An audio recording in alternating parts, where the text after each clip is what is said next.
out loudly because of how he had to pay it all back with his right arm and his body. And I thank Barrett for that. After all, I've been swallowed up by the very world I wanted to destroy. I didn't want to end my own life. So instead, I wasted all those useless people that were scared in the exile land to free them and make them happy. Do you see now, Aerith? Before you is the helpless, broken apparition of a man that even the planet won't accept. The planet my wife Eleanor has already returned to. And I've already entrusted Marlin to Barrett. Whatever happens to the planet afterwards has nothing to do with me. Looking at how silent Aerith had become, he laughed again at how he managed to make the cheeky little girl back down. Then he realized that it wasn't funny, and noticed that Aerith never took her eyes off him. He realized he didn't manage to make her back down at all. There was a glow in the gaze of her jade green eyes that made the madness in him back down. You have no guts. What did you say? I'll say it again. You have no guts. You don't have the courage to go back and start over. You've only been tumbling round and round where it's the easiest going for you. As Aerith stared at Dyne, she took a step forward. Under the pressure of her powerful eyes, he hit his face with his gun and unconsciously stepped back. Barrett also exchanged one of his arms for a gun. He said he would destroy the Shinra with his feelings of regret and hatred. That's why he too had hands stained with blood of many people. But he didn't fall apart.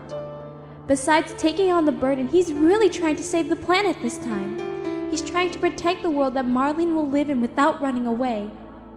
Being able to change like that is that simpleton's strength. Is Barrett special in your difference?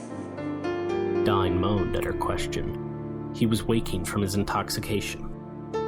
It was the thing he hated most of all. He had been intoxicated all this time so that he could forget about himself, but Aerith's direct gaze scattered the mist of madness around him. The armor around his heart shattered. I reek of the blood I killed with my bare hands right to the very depths of my soul. Can't you see? They've all been clinging onto me all this time. If I go back at all, I'll be dragged back by them. In the 4 years since Coral Town got destroyed, he didn't care about how much hatred built up within his metal left arm, and because of that, it was now drenched in blood. It was the lock of sin that made Dyne give up. Just how am I supposed to start over? All I could do was stay intoxicated. All I could do was hate everything and drown myself in madness. You're wrong. She didn't use coercion, but instead approached Dyne gently.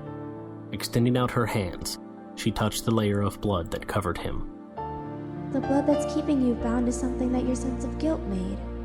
The lives you took away returned to the life stream long ago. You can't forget about what you've done, but there's no reason why you can't start over. I guarantee it. From the point where Aerith touched, the blood dried up into tissue, detached from Dyne, and wore away. Then, Dyne's left arm started to fade away. Will I be able to join the planet someday? I'm sure you will. When Marlin reaches the end of her lifespan and comes here, will I be able to come out and greet her as part of the planet?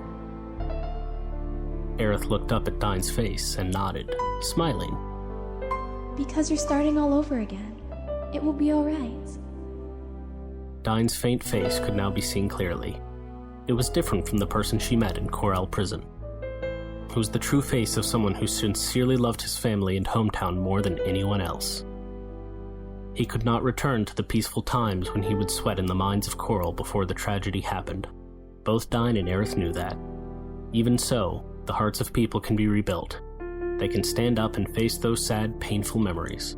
If they couldn't, then the absurdity would truly spread throughout the world. What can I do in the Sea of Mako? No, it's what I must do.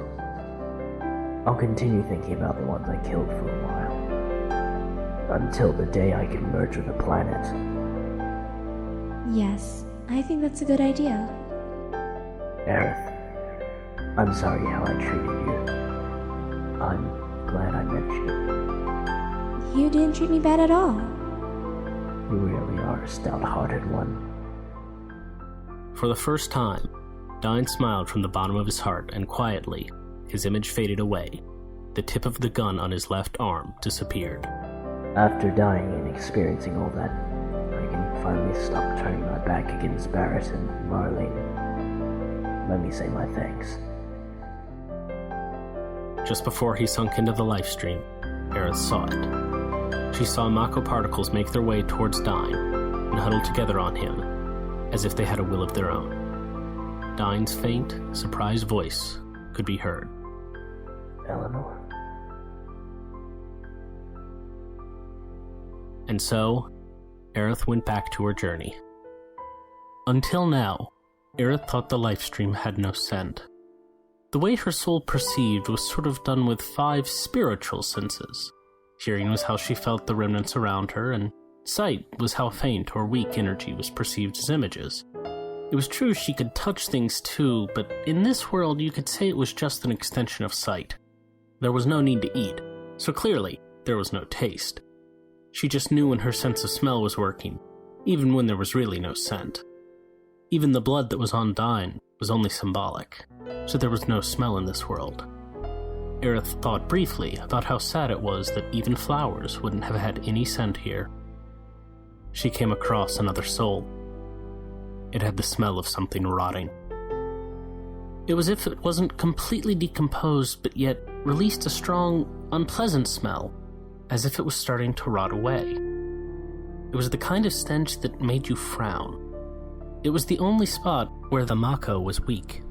It was an area where the Mako was distorted as it flowed past, unable to reform because of getting stuck there. An old man was there. Well, that's a face I remember. Just like his past life, the man wore an expensive suit that was tailored to fit his character. At a glance, Aerith could feel that he too retained an image that was almost as solid as hers. But the only things clear were his expensive clothing, shoes, and ornaments. His face was very faint. He had chubby cheeks, a mustache that had been tidied up, and he talked with a shaky voice just like that of an old man. Your name was... Doesn't matter. You're the girl that has the ancient's blood flowing inside you. Am I right? It does matter. But Aerith had no intentions of telling him her name. The person before her was the former leader of Shinra Incorporated, President Shinra, the absolute authority of a corporation that surpassed and dictated the nations. I see. So, you fell down here too. You're dead like me, in the same place. The president continued, unable to hold back the joy in his tone. We're reunited in the end, as if we've been sent to another life together. The planet really knows how to make arrangements. I really feel like I've gained something out of this. Gain something? It meant the same thing that Dyne had said at first. But in Dyne's case, it was mostly only cynicism towards himself. The old man was completely different. Aerith sensed from his thoughts that President Shinra was seriously thinking the way he was. You don't understand, do you? The ancients are more stupid than I thought. Well, that's why you refused cooperating with Shinra Inc. so much. My, what a pitiful and miserable life. How rude. I don't remember anybody pitying me. Not knowing one's gains and losses is happiness in a way. But try to think about it. After escaping from Hojo's facility with your mother, your life has been in the garbage dump slums for 15 years. When the Turks found you, you could have lived in a luxurious life on the upper levels of the plate if you'd come back to us. At that time, Hojo was dreaming of some other experiment, and so I gave the instructions to keep an eye on you. But if you took the initiative of deciding to cooperate with us, then I would have welcomed you and given you special treatment.